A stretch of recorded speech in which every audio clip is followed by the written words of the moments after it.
할렐루야. 지난주에 저희 집 가정 예배는 오늘 본문을 가지고 먼저 나눴습니다. 이날 저희 아들이 이런 질문을 합니다. 아빠, 오늘 본문을 살펴보면 14절과 15절은 구원에 대하여 먼저 말씀하시고 16절부터 18절까지는 심판에 대해 말씀하시는데요. 일반적으로 심판이 먼저 나오고 그리고 구원 이야기가 나중에 나오지 않나요? 그런데 왜 오늘 말씀에서 구원이 이루어진다는 말씀이 나오고 심판에 대해 나중에 말씀하셨어요? 아들의 이러한 질문을 가지고 저희가 잠시 함께 묵상을 하며 왜 하나님께서 구원을 먼저 말씀하시고 심판을 나중에 말씀하셨을까 생각해 보았습니다. 이 질문에 대한 저희의 깨달음은 이스라엘을 향한 하나님의 마음이었습니다. 하나님의 마음은 심판이 아니라 하나님의 사랑하시는 이스라엘 백성을 향한 온전한 회복이었습니다. 오늘 이 새벽에는 이스라엘을 향한 하나님의 본심과 이스라엘의 구원을 위해 하나님께서 어떻게 일하셨는지, 하나님의 부르심을 받은 자들이 하나님의 뜻 앞에서 어떻게 살아야 하는지 말씀을 통해서 은혜를 나누고자 합니다. 첫 번째, 이스라엘을 향한 하나님의 본심은 하나님의 사랑하는 자녀들이 회복되는 것입니다. 하나님의 마음은 이스라엘 백성들이 바벨론의 포로가 되고 나라가 망하고 영원히 사라지게 만드는 것이 아닙니다. 하나님의 본심은 이스라엘이 회복되어 하나님의 백성으로서의 삶, 하나님의 자녀로서의 삶을 살게 하는 것입니다. 오늘 본문 14절과 15절을 함께 읽겠습니다. 시작. 여호와의 말씀이니라. 그러나 보라, 날이 이르리니 다시는 이스라엘 자손을 애굽 땅에서 인도하여 내신 여호와께서 살아계심을 두고 맹세하지 아니하고 이스라엘 자손을 북방 땅과 그 쫓겨났던 모든 나라에서 인도하여 내신 여호와께서 살아계심을 두고 맹세하리라. 내가 그들을 그들의 조상에게 준 그들의 땅으로 인도하여 들리리라. 14절에서 보라, 날이 이르리니 라고 했을 때 여기서 날은 이스라엘 백성들이 바벨론 포로에서 예루살렘으로 귀환하게 되는 구원의 날을 의미합니다. 하나님께서는 끊임없이 이스라엘이 하나님께 돌아오면 용서하시고 회복해 하시겠다는 말씀을 합니다. 예레미야 3장 12절 보시면 여호와께서 이르시되 배역한 이스라엘아 돌아오라. 나의 노한 얼굴을 너희에게로 향하지 아니하리라. 나는 국률이 있는 자라. 노를 한없이 품지 아니하느니라 라고 말씀하십니다. 4장 14절에서는 예루살렘아 내 마음의 악을 씻어버리라. 그리하면 구원을 얻으리라 라고 말씀합니다. 하나님께서는 믿음 안에서 하나님께 순종하는 자녀가 되면 다시 언약의 땅으로 인도하시겠다며 회복을 말씀하십니다. 12장 15절 말씀입니다. 내가 그들을 뽑아낸 후에 내가 돌이켜 그들을 불쌍히 여겨서 각 사람을 그들의 기업으로 각 사람을 그 땅으로 다시 인도하리니. 오늘 본문 14절에서 하나님의 본심은 이스라엘의 심판과 멸망이 아니라 회복과 구원이라는 것을 더욱 분명하게 말씀해주고 있습니다. 그래서 본문 14절 첫 부분과 15절 마지막 부분을 연이어서 읽으면 이렇습니다. 보라, 날이 이르리니 내가 그들을 그들의 조상들에게 준 그들의 땅으로 인도하여 드리리라. 하나님께서는 심판이 끝나면 하나님의 구원의 날이 임하게 될 것이고 바로 그날 하나님께서는 그들의 언약의 땅으로 인도하여 회복해 하시겠다고 말씀하십니다. 뿐만 아니라 하나님께서는 심판을 통해 회복된 이스라엘 백성들이 하나님을 향해 새로운 맹세를 하게 될 것이라고 말씀합니다.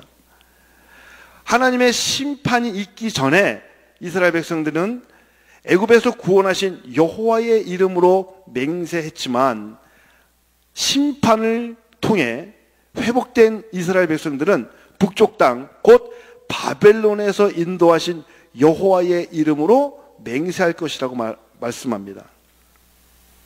애굽에서 인도하신 하나님은 조상들에게 오래전부터 귀로 듣던 하나님이었습니다. 그러나 바벨론으로부터 인도하신 하나님은 지금 구원을 베풀어 주신 눈으로 보는 하나님이 되십니다. 사랑하는 성도 여러분, 귀로만 듣는 하나님에 머물지 말고 눈으로 오늘도 나와 함께 하시는 하나님을 볼 수 있기를 바랍니다. 두 번째, 하나님의 일하심은 심판을 통해 우리를 회복시키십니다.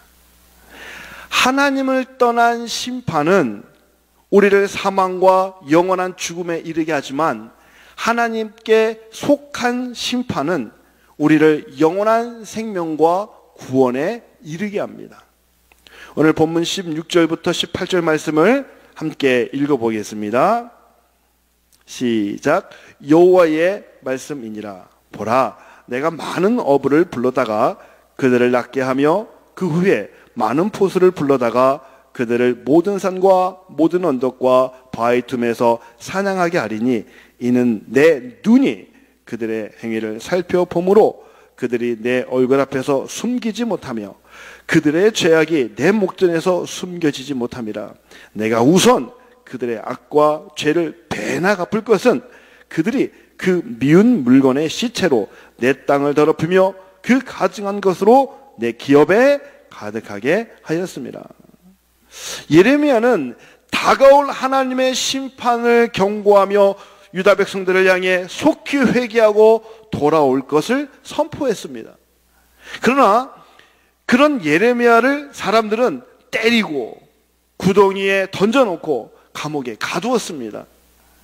예레미야가 하나님의 심판과 회복의 메시지를 말할 때 이스라엘 백성들은 귀를 막고 눈을 가리고 철저하게 하나님을 외면했습니다. 결국 죄로 무너진 이스라엘 백성들을 회복시키기 위해 하나님께서 선택하신 것은 심판이었습니다. 하나님은 이스라엘 백성의 구원을 위해 북방 땅의 민족 바벨론을 들어 사용하기로 결정하셨습니다. 하나님의 심판은 북방 군대 바벨론을 통해 이루어지는데요. 오늘 본문에서는 어부와 포수로 비유해서 말씀하고 있습니다. 오늘 본문에서 어부가 물고기를 낚는다라는 표현은 단순히 고기를 잡는다는 정도가 아니라 바닥까지 긁어 모아서 물고기를 잡아 올리는 것을 말합니다. 또한 포수들이 동물을 잡을 때도 대충 짐승을 잡는 정도의 표현이 아니라 끝까지 쫓아가서 사냥감을 잡아내는 포수를 말하는데 바로 그 포수가 바벨론이라는 겁니다. 하나님께서 어부와 포수를 들어 바위 틈에 숨은 자까지 샅샅이 찾아내는 이유가 있습니다. 한 사람이라도 더 찾아서 심판을 통해 벌을 주려는 것이 아닙니다. 물론 하나님은 우리의 죄를 낱낱이 아시고 우리의 숨은 죄까지 심판하시는 분이십니다. 그러나 하나님의 본심은 이스라엘 백성들이 한 사람이라도 더 회개하고 돌아와 회복되어 하나님의 속한 자녀로 살아가는 것입니다. 오늘 본문 18절에서는 이스라엘이 얼마나 하나님 앞에 악했는지 말씀해주고 있습니다.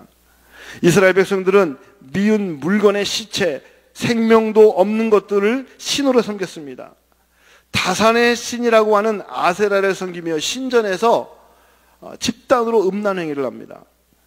밀검과 몰렉이라는 신을 만들어서 자기 자녀를 제물로 바쳤습니다. 그러면서도 하나님의 백성인 척하면서 하나님께도 제사를 드렸습니다. 이러한 이스라엘 백성들을 향해 18절에서 하나님은 내가 우선 그들의 악과 죄를 배나 갚겠다라고 말씀하십니다. 하나님께서는 말씀하신 대로 이스라엘 백성을 3차에 걸쳐 바벨론의 포로로 끌려가게 하십니다. 1차 때는 다니엘 같은 젊은 사람들과 귀족들이 포로로 끌려갔습니다. 2차 때는 왕과 왕족들과 반란을 일으킬 만한 건장한 남자들을 포로로 대거 끌고 갑니다.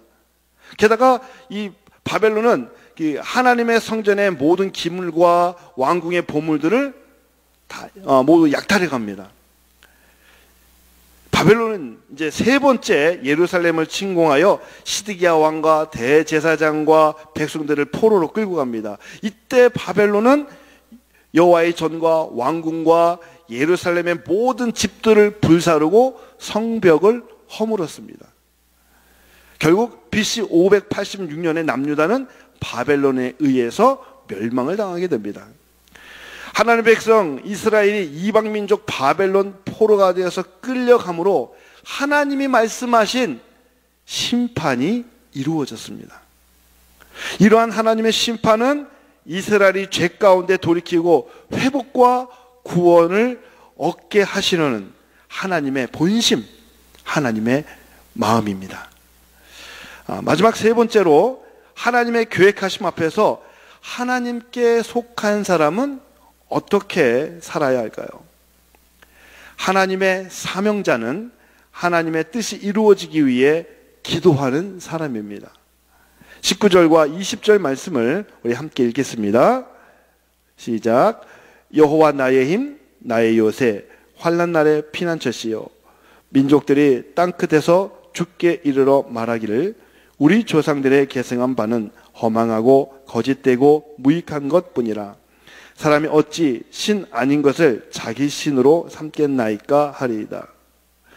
하나님께 속한 사람 예레미야는 이스라엘의 타락과 다가올 심판을 바라보면서 한없이 눈물로 기도한 기도의 사람이었습니다. 19절과 20절은 하나님의 뜻을 이루어지기 위해 원하는 예레미야의 중보 기도입니다. 예레미야는 이스라엘 백성들이 심판을 통해서 하나님이 진정한 나의 구원자요 능력이 되시며 자신들이 조상들로부터 계승해왔던 우상들은 허망하고 거짓되고 무익한 것임을 고백하게 될 것이라고 예레미야는 원하고 바라며 기도합니다. 여러분, 기도의 목적은 내 뜻을 관철시키는 것이 아니라 하나님의 뜻을 이루어 드리는 것이 기도입니다. 예레미야의 기도는 하나님의 뜻이 이스라엘 가운데 이루어지기를 간절히 바라는 기도였습니다. 예수님께서 가르쳐 주신 주기도문을 통해 우리가 어떻게 기도해야 할지 잘 알 수 있습니다. 요즘은 주기도문을 잘 외울 일이 없는데요. 우리 앞부분을 한번 같이 외워보겠습니다.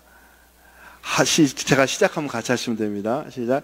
하늘에 계신 우리 아버지여, 이름이 거룩히 여김을 받으시오며 나라가 임하시오며 뜻이 하늘에서 이루어진 것 같이 땅에서도 이루어지이다. 여기까지만. 뜻이 하늘에서 이루어진 것 같이.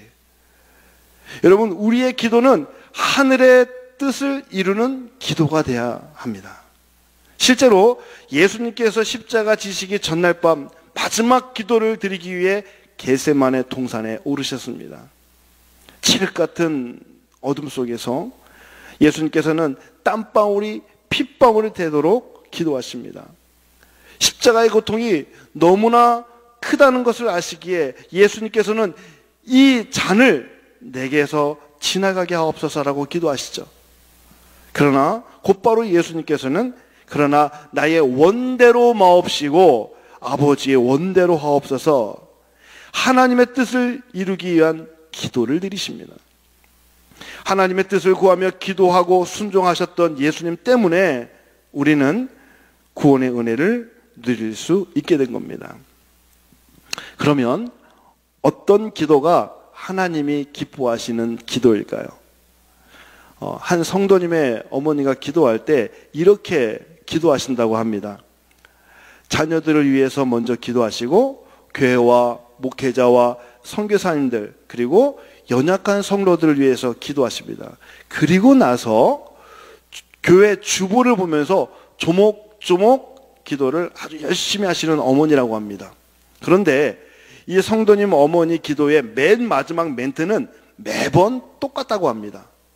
열심히 많은 기도 제목을 가지고 기도하고 맨 마지막 마무리는 주여 내 뜻대로 마옵시고 하나님의 뜻대로 이루어 주옵소서 예수님의 이름으로 기도합니다. 이렇게 기도를 마치신다고 합니다. 예수님께서 가르쳐 주신 주기도문이 나오는 것처럼 나의 원대로 마옵시고 아버지의 뜻대로 이루어 주옵소서. 이것이 저와 여러분의 기도의 진정한 포인트가 되어야 합니다. 예레미야의 기도를 들으신 하나님께서 말씀하십니다. 21절 말씀을 함께 읽겠습니다. 시작. 여호와께서 이르시되 보라 이번에 그들에게 내 손과 내 능력을 알려서 그들로 내 이름이 여호와인 줄 알게 하리라. 하나님의 손과 하나님의 능력은 이스라엘 백성을 회복과 구원으로 이끄셨습니다. 절대로 망하지 않을 것만 같던 바벨론은 메대와 바사를 통해 멸망하고 포로된 이스라엘 백성들은 하나님의 약속대로 70년 만에 예루살렘으로 돌아오게 됩니다. 하나님의 손과 하나님의 능력은 홍해를 가르시고 이스라엘 백성을 애굽에서 인도해 내셨습니다. 하나님의 손과 하나님의 능력은 바벨론에서 포로되었던 이스라엘 자손을 북방 땅과 그 쫓겨나던 모든 나라에서 인도하여 그들의 조상들에게 준 그들의 땅으로 인도하셨습니다. 하나님의 손과 하나님의 능력은 우리를 대신해 십자가에 죽으신 예수님을 통하여 구원을 얻게 하셨습니다. 그렇다면 구원받은 우리는 어떻게 살아야 할까요? 여러분, 우리는 예수님의 못 박히신 손과 부활의 능력에 힘입어 하나님께서 끝까지 찾으시는 영혼을 향해 복음의 씨앗을 뿌리는 축복의 통로가 되어야 합니다. 또한 우리는 우리 공동체 안의 지체들과 내 주변의 이웃을 살펴보며 건강 때문에 아파하고 경제적으로 힘들어하며 여러 가지 환경 때문에 낙심하고 지쳐있는 그들에게 다가가 그들을 격려하고 세워주고 그들의 회복을 돕는 사람, 예수님의 사랑을 나누는 삶을 살 수 있기를 바랍니다. 저는 저희 어르신들을 보면서 참 존경하고 감사하는 일들이 많습니다.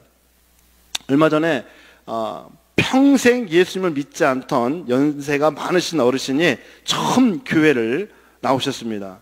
문제는 이 어르신이 복음에 대해서 들어보지 못했고 몸이 불편해서 운전도 못하는 상황이었습니다. 누군가의 도움 없이는 교회를 나올 수 없는 분이었습니다. 그런데 감사한 것은 이 어르신을 위해 80이 넘으신 우리 시니어 집사님께서 집으로 찾아가셔서 복음을 설명해 주고 매주 두 분을 모시고 오셔서 함께 예배를 드려주고 계십니다. 지난주에도 네 분이 함께 앉아서 예배하는 모습을 제가 배웠는데 너무도 행복해하는 그런 모습이어서 저 또한 참 감사했습니다. 사랑하는 성도 여러분, 오늘 여러분 주변에 연약하여 회복이 필요한 사람이 있다면 그들에게 찾아가 그리스도의 사랑을 나누고 예수님의 마음으로 기도를 나눌 수 있기를 주님의 이름으로 축복합니다.